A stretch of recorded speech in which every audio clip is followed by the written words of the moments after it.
Akashvani eight 90। मेरा नाम अनूप लकड़ा है। मैं रायगढ़ ढिमरापुर का रहने वाला हूँ। आज के डिजिटल समय में भी आकाशवाणी का क्रेज खत्म नहीं हुआ है।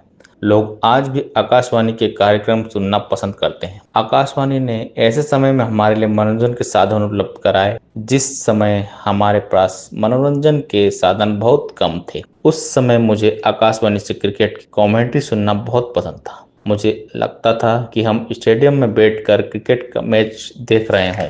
आकाशवाणी से हमें समाचार के माध्यम से देश विदेश की जानकारी, मौसम का हाल प्राप्त होता है। फोन इन कार्यक्रम हेलो फरमाइश से हमें अपने मनपसंद गाने सुनने को मिलते हैं। किसी कार्यक्रम से किसानों को खेती की जानकारी समय समय पर मिलती रहती है ताकि उनकी फसल की सही देखभाल हो सके। मैं आकाशवाणी के 90 वर्ष पूर्ण होने पर आकाशवाणी टीम को तहे दिल से बहुत बधाई देता हूँ। धन्यवाद। जय हिंद, जय भारत, जय छत्तीसगढ़।